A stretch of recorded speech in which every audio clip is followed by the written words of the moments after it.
All right, welcome to this video. We are going to finish the 2012 AP Calc BC multiple choice part of the exam. We're now going to do the graphing calculator required portion. Okay, so let's get started right away. Number 76, the function f, whose graph is shown above, is defined on the interval x is between -2 and 2, which the following statements about f is false. Okay, so let's go choice by choice. Is f continuous at x is 0? Looks like it. It's defined there, right? There's no like hole there.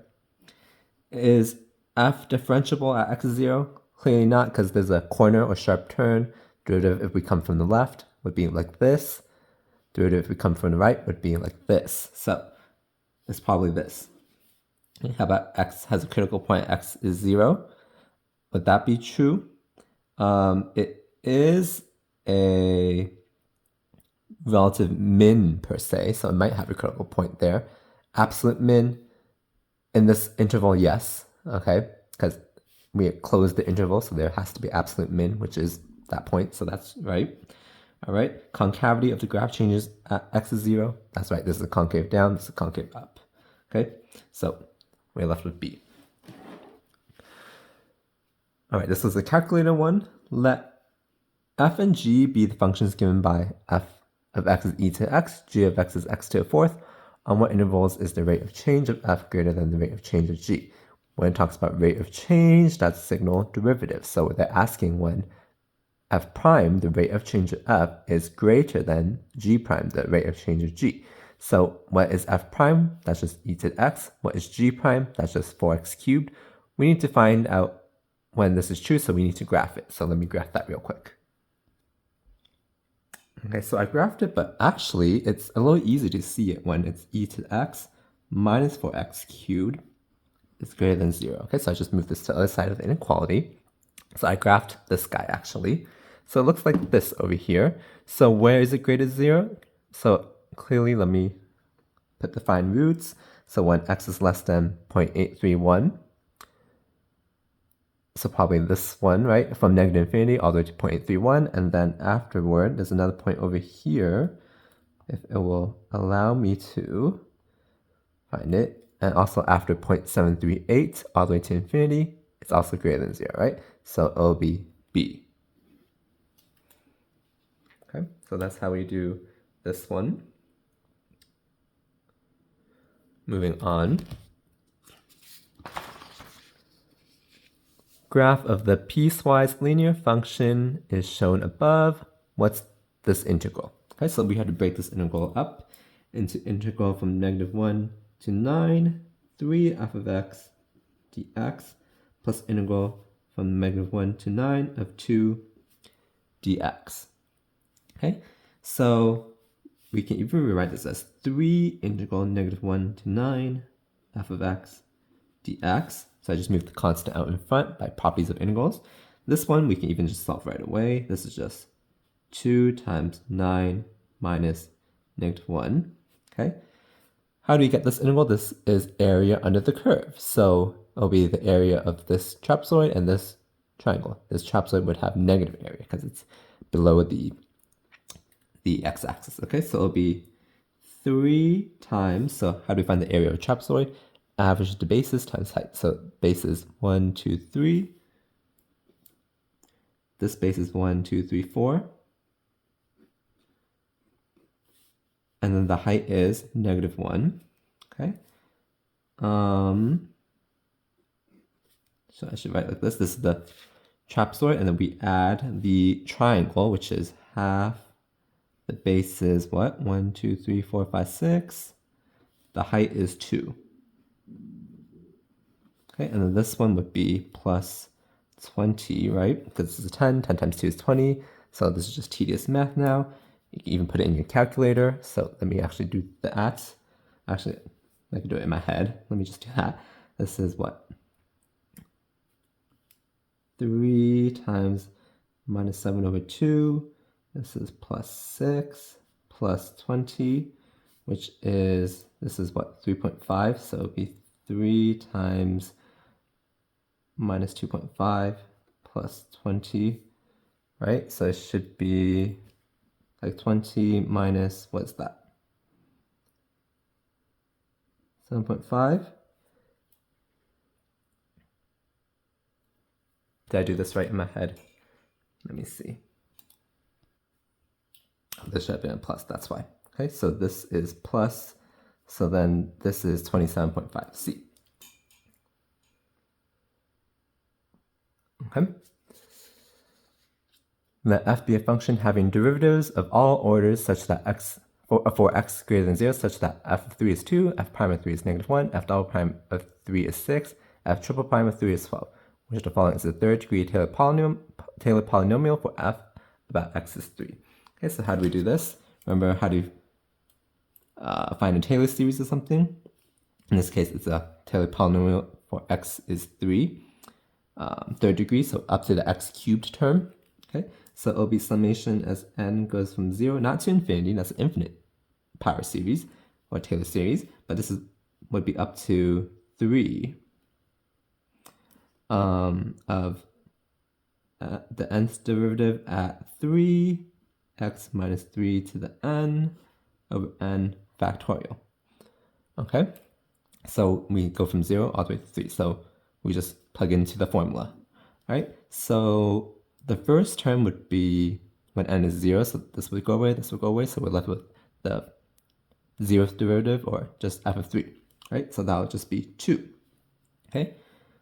Next term would be n is 1, so we get -1 x minus 3 to the first power over 1 factorial. Next term would be the second derivative term, that's 6 x minus 3 squared over 2 factorial.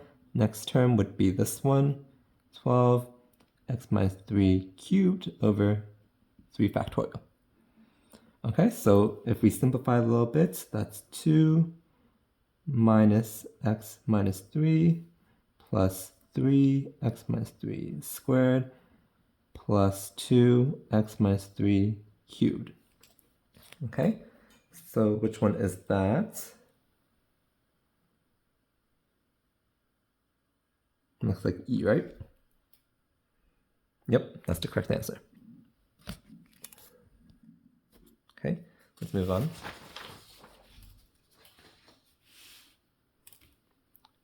The graph of f prime, the derivative of f, is shown above, which the following statements must be true. Does f have a relative min at x is -3? This is the derivative. The derivative at x is -3, that's over here. It changed sign from negative to positive. So that means f has a relative min, so that's good. How about point of inflection? X is -2. For a point of inflection to happen, the second derivative has to change sign. So at -2, that's here. With the second derivative change sign, meaning the derivative of this guy, this is still increasing, right? So the second derivative will always be positive. So it will not change sign, so no point of inflection. Concave down for x is between 0 and 4. So as I just said, concavity is related to second derivative. So if this is the first derivative, the second derivative, since this guy is decreasing, the second derivative would be negative, which means f is concave down. So this is good. So it's 1 and 3 only.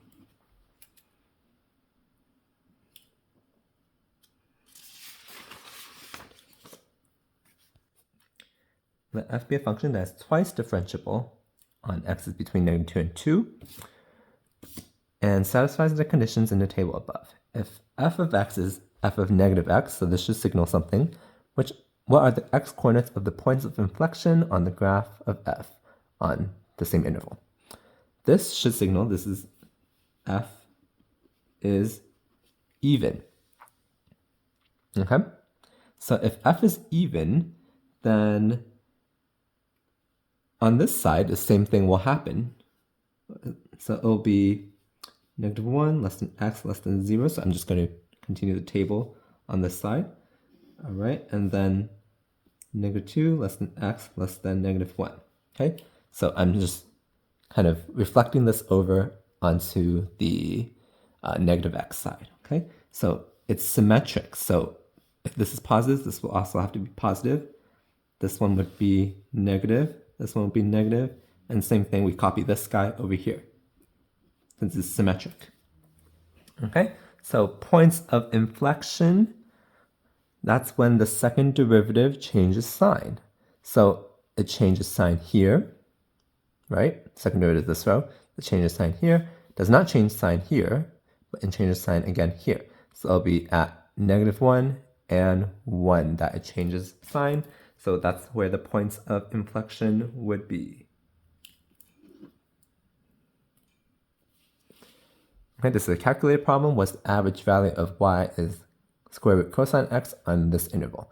You just use the average value formula, so 1 over the length of the interval, so pi over 2 minus 0, integral from 0 to pi over 2 of square root cosine x dx. You just plug this into your calculator, you get C.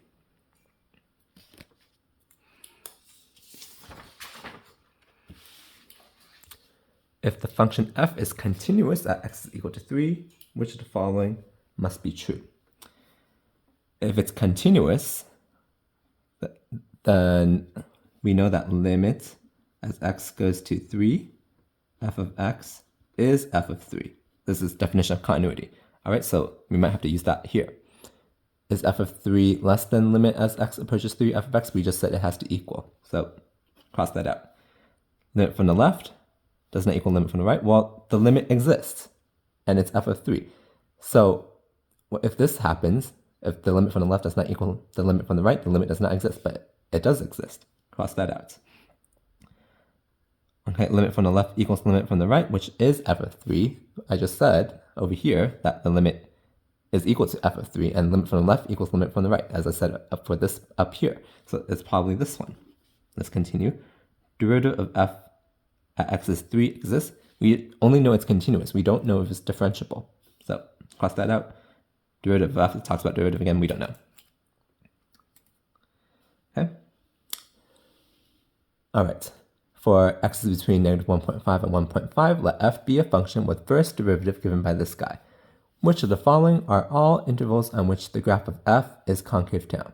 Okay, it talks about concavity, that's the signal second derivative. And specifically, we want second derivative of f, so f double prime, to be less than 0 for it to be concave down.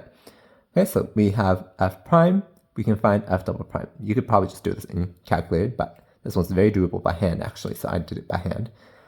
F double prime would be, so we differentiate this guy, we would need a chain rule, so derivative e is just e, and then we had to differentiate the inside, which is 4x cubed minus 4x.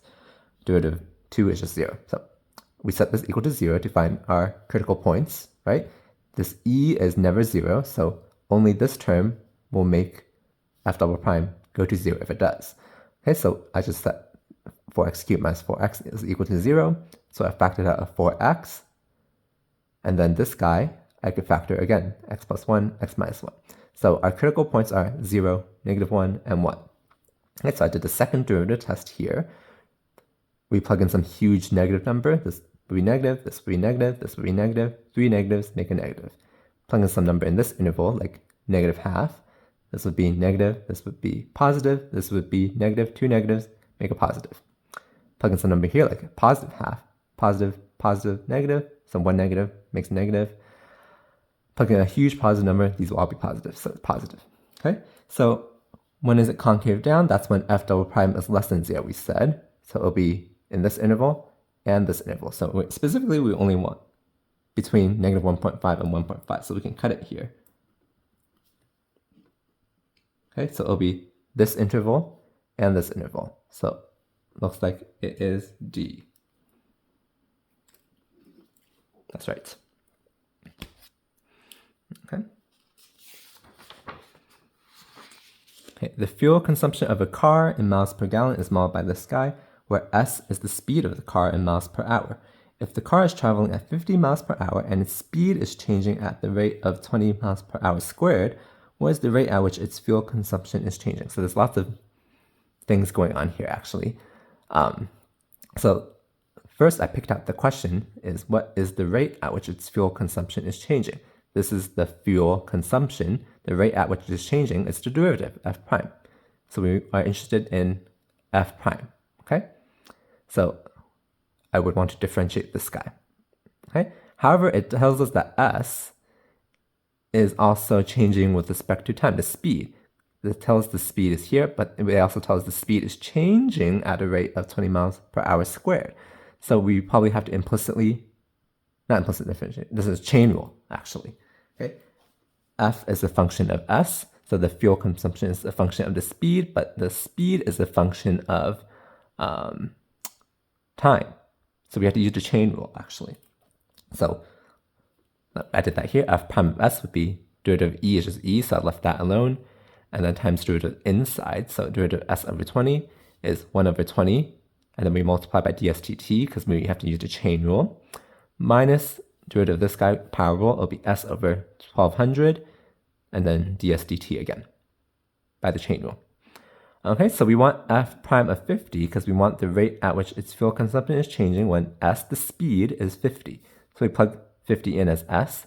How about dSdt?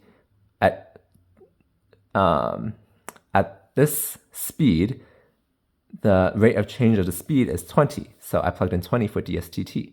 Okay, so I plugged 50 as S, 20 as dSdt.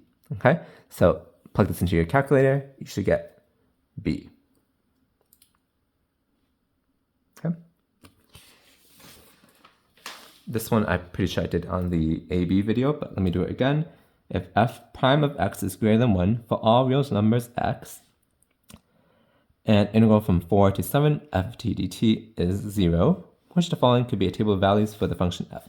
So this should tell us that f is increasing. Okay? Is there any case where f isn't increasing? This one is flat, right? So we can eliminate that. Everything else, oh, this one, it increases then decreases. We can eliminate that too because it says for all x, f is increasing. Or f prime is positive, which means f is increasing for all x. Okay, so we eliminated 2 of the choices already. Now, when it tells us the integral from 4 to 7 f of t dt is 0, remember, integral, we can interpret it as area under the curve. Okay, so for this f, it's all below the x-axis. It'll look something like that or something, right?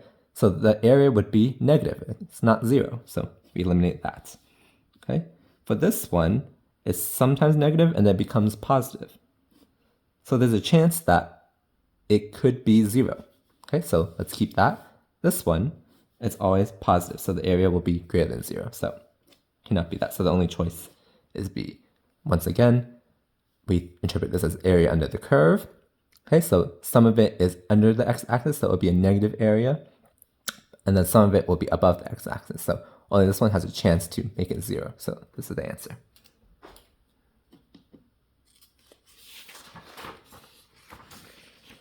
Let R be the region in the first quadrant bounded by the graph of this guy for x is between 0 and 2. R is the base of the solid for which each cross-section perpendicular to the x-axis is a square. What is the volume of the solid? So as always, good idea to sketch the region. Log of 3 minus x looks like this guy over here. I know how log x looks. It looks something like this, but this is reflected and shifted over. Okay, so you can plug in easy numbers like ln of 2. I mean, x is 2 because it'll be ln of 3 minus 2, which is ln 1, which is 0. Okay, and then when you plug in x is 0, you have ln 3, which is some number, right? So it'll open up this way, something like that. Okay, for x between 0 and 2. Okay, so cross-section perpendicular to the x-axis is a square. So I like to draw a representative square like that. All right, so volume is each square, the volume of each small, like prism, or yeah, square with small with dx, okay? So we just sum up all those volumes. So the area of the square is the length of the side squared, right? And then we multiply by the width or height dx to get the third dimension, or the volume, right? To get the volume. Okay, so what's s, the length of the side? This length, if you can see, is just ln of 3 minus x. So it'll be ln of 3 minus x quantity squared, because that's s, and we integrate from our region 0 to 2 with respect to x. Okay, and plug this into your calculator, your answer is B.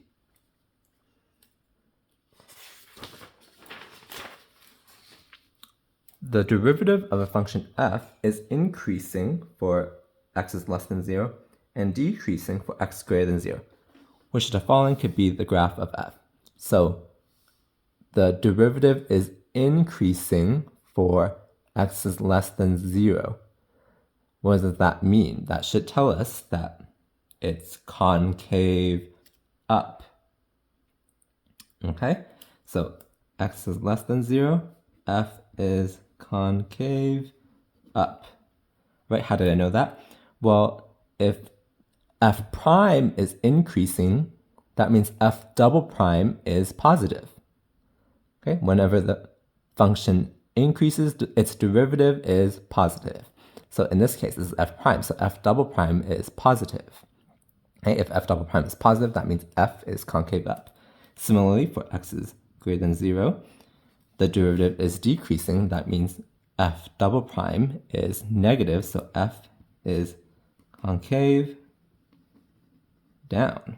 Okay, so can we find a graph which f is concave up for negative x values and concave down for positive x values? This is always concave up, this is always concave down. Eliminate those.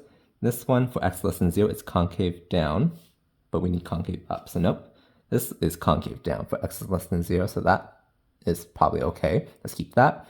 Over here, it's concave up again for x less than 0. So the only answer is D.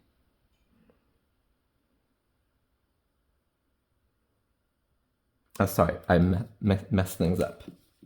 Let's redo some stuff. Okay. Let's go from C again. These are always concave. This is always concave up, this is always concave down, so it doesn't change concavity, so we can eliminate that. Okay. This one, we want f to be concave up for negative x. This is concave down, actually, so cross that out. This is concave down, so it's E, actually. Only this one's concave up for x is less than 0. Sorry about that. Okay.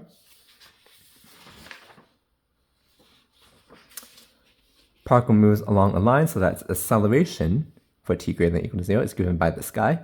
If the particle's velocity at t is 0 is 5, what is the velocity of the particle at t is 3? Okay, so for this, we can set up a definite integral, because if we find I don't know how to integrate this, okay, by hand. So I would not be able to find a closed form solution using the initial condition, at least off the top of my head right now. Okay, so what we can do instead is we set up a definite integral from 0 to 3 of the acceleration. And we know from the fundamental theory of calculus, we can use the antiderivative of acceleration, which is velocity. So it will be v of 3 minus v of 0. Okay, so we know what v of 0 is. They give us that, it's 5. We can put this in the calculator, this definite integral.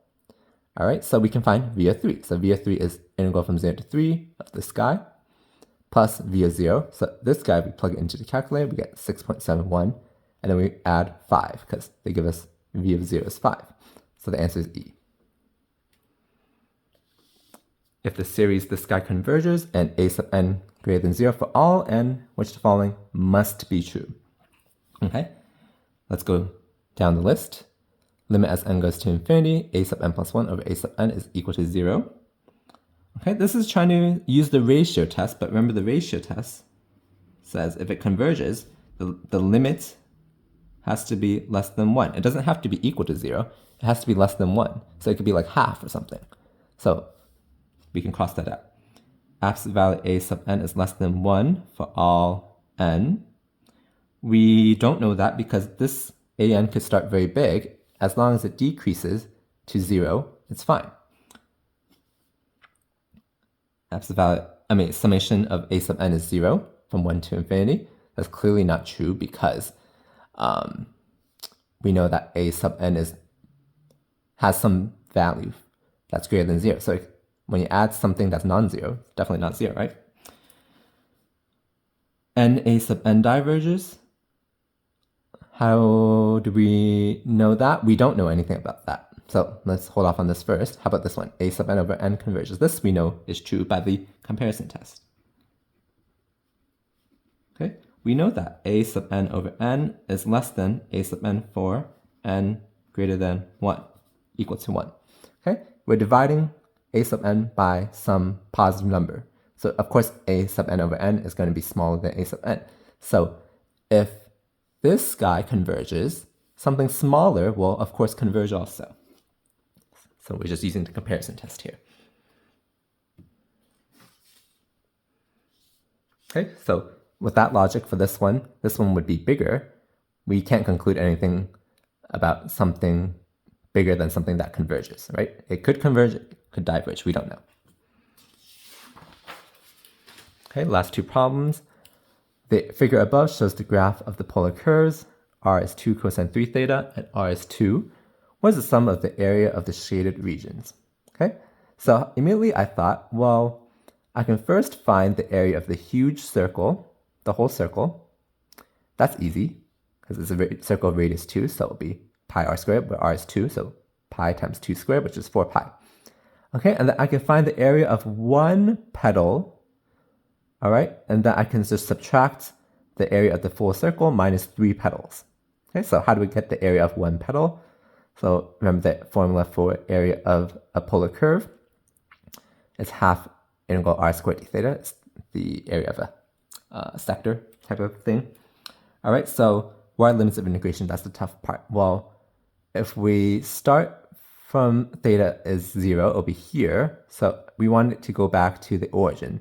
So what theta would give us that? So if you can do it in your head, that's when theta is pi over 6, because we want 3 theta to be equal to pi over 2, for example, right? Because cosine of pi over 2 is 0. So theta would be pi over 6. And similarly, we can do that for, even by symmetry. So if this is pi over 6, this guy would be negative pi over 6 over here. So it's the integral from negative pi over 6 to pi over 6, half times our function r of theta squared d theta. So plug this into your calculator, you should get 1.0472, something like that.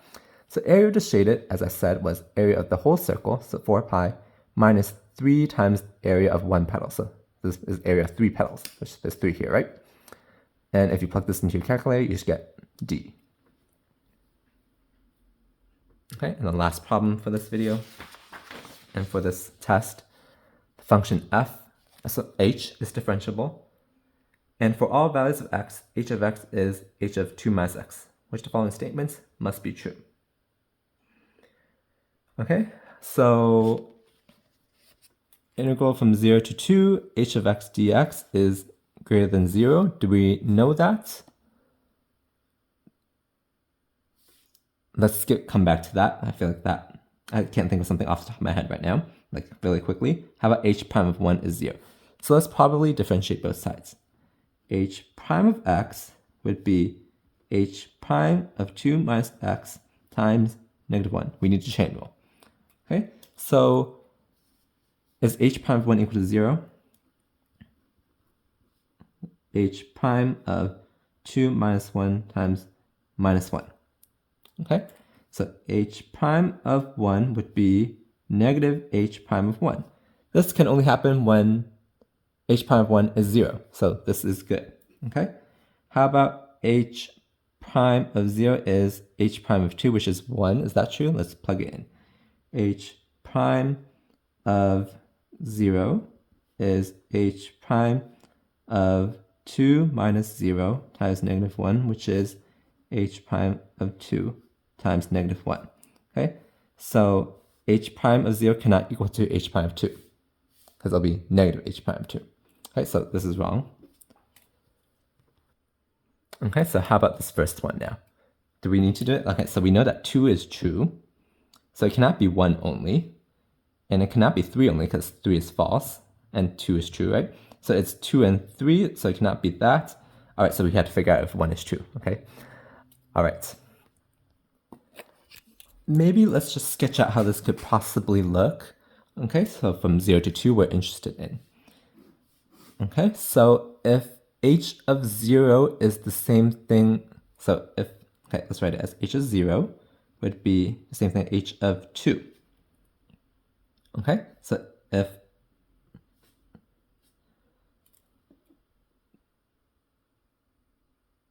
So h is differentiable. That's probably key here also. How can I use that to my advantage? Okay, so since at x is 0, I plugged in 0 here. H of 0 is h of 2. All right, and f is differentiable. Is there a theorem that I can use? Would Rawls' theorem help me out here?